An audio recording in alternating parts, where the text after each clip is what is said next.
Okay, so today we're going to talk about powers and exponents, then we're going to talk about square roots, and we're going to use this to evaluate expressions that contain exponents and square roots.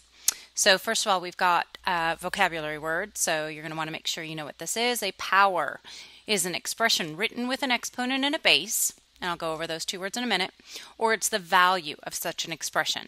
So 3 squared, or 3 to the power of 2, is an example of a power. So the base, this part right here, the base is the number that is used as a factor, okay? The exponent, 2, tells us how many times the base 3 is used as a factor. So remember going back, oops, sorry about that.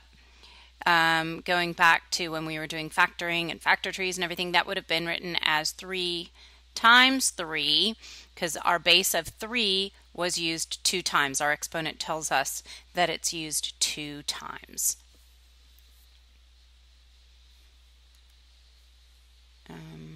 Sorry. Okay, so write the power represented by the geometric model. Take a second and think about what you think this would look like. Okay, so this is actually going to be 5 to the power of 3, or 5 cubed, because finding the volume, which is why this is a three-dimensional figure, is 5 times 5 times 5. That's our volume formula, so that would be written as 5 cubed. Okay. All right, so we need to be careful though.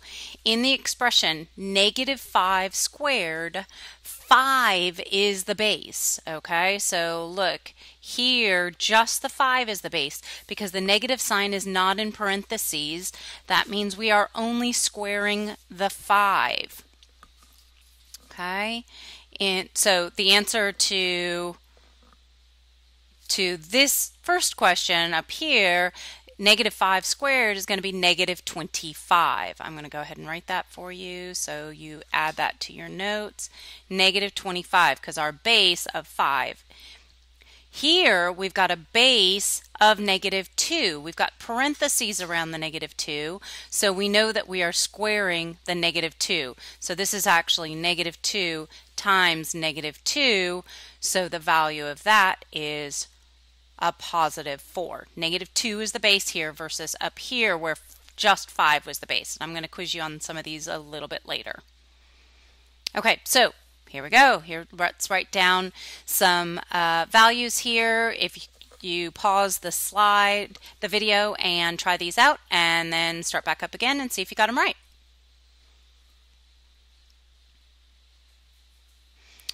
All right, so -6 is my base, so the answer is -6 times -6 times -6. I've got 3 negative signs, so the answer is -216.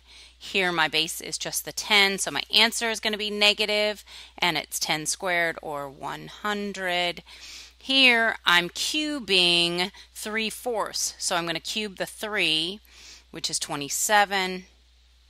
And then I'm going to cube the 4, which is 64. I cannot simplify that, so I am done. Oh, good point. Think of a negative sign. Remember we had one of these in one of the worksheets we worked on, I think with with distributive property. We've got that negative at the beginning. Imagine that really as a -1. So you're really multiplying -1 times 10 squared. Okay, so here's a problem-solving application. You'll see that I like these. In the case of a school closing, the PTA president calls 3 families. Each of these 3 families calls 3 other families, and so on.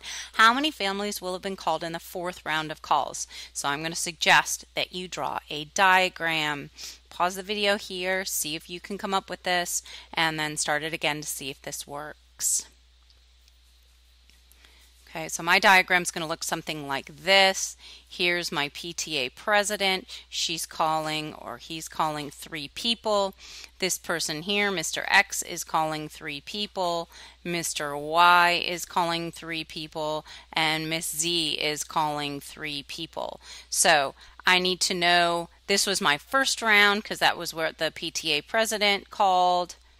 Then I've got my second round here, and I'm asked how many in the fourth round. So the first round had 3, the second round had 9.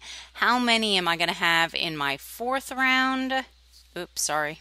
Fourth round, that's going to be 3 to the power of 4, or 81. So they've made 81 phone calls in the fourth round. Okay, your chance to check out how well you understood powers and exponents. Pause the video and see what you got. Okay, so here I've got n squared because I'm just finding the area. This is a two-dimensional figure, so n times n, or n squared. Here, my negative sign inside, so my value is negative 1 over 512. Number 3 is negative 216. Negative sign was on the outside. That was the base. Here I've got a base of 6, so this is a positive 216. Here my base of negative 2 being raised to the 6th is a positive 64. Okay, so second part of a video for today is on square roots and real numbers. Okay, and what happened to my... Okay, so a number that is multiplied by itself to form a product is called a square root. We all know this. I'm not going to worry about you writing this down. The operation of squaring and finding a square root are inverse operations. You might want to write down inverse operations because we'll talk about this more later. So squaring a number and then finding its square root obviously is the inverse because one goes one direction and then you're coming back to where you started. Okay, so new thing, or it may not be too new, but you need to remember that a positive real number has 2 square roots. Let's look at an example. So I've got 4 times 4, which gives us 4 squared, or 16, and I can also do the inverse of that. The square root of 16 equals 4. Okay, so this is the positive square root of 16. But notice negative 4 times a negative 4, or negative 4 squared, also gives me 16. So the negative square root of 16 is negative 4. So there's my negative square root of 16. So in effect, I've got as the square root of 16, let me go ahead and write that out for you, as the square root of 16, that value could be 4 or negative 4. So sometimes I'll write that as plus or minus 4.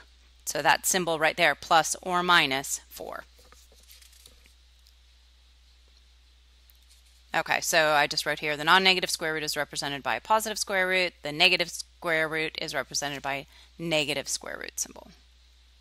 Okay, so one important note.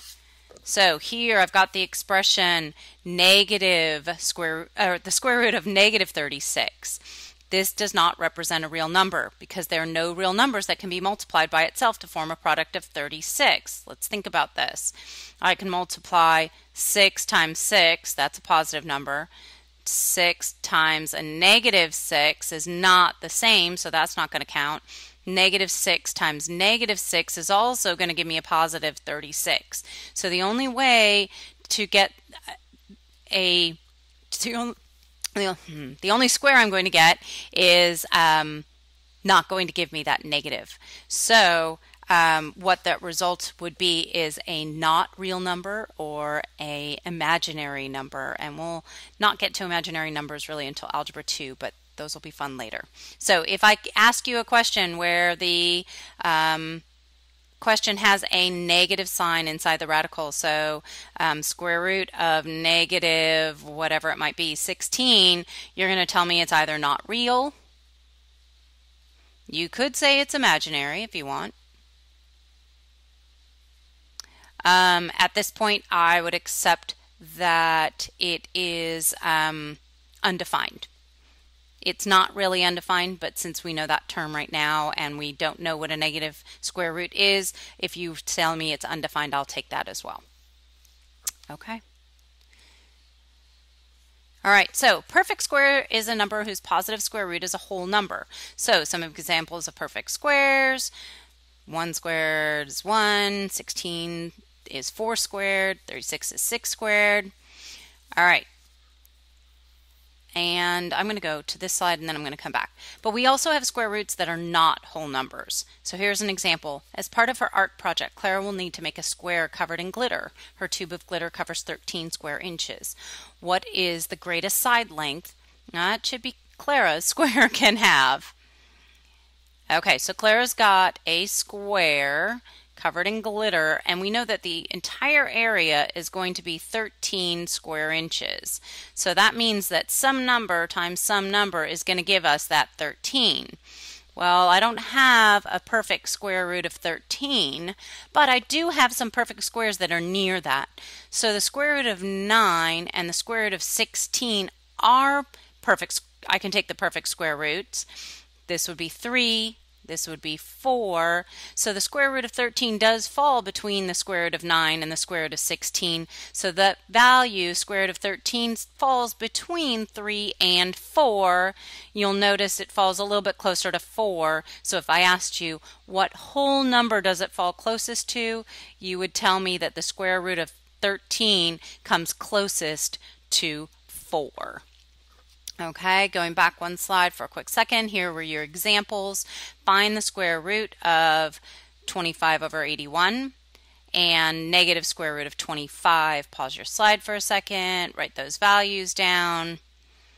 This one's going to be 5 over 9 because we took the square root of the numerator, square root of the denominator. And this one's going to be negative 5. Okay, so you guys should be ready to take your quiz. Go online. You'll see that the quiz for Tuesday is on there, and that's squares and square roots. Thanks a lot. See you tomorrow.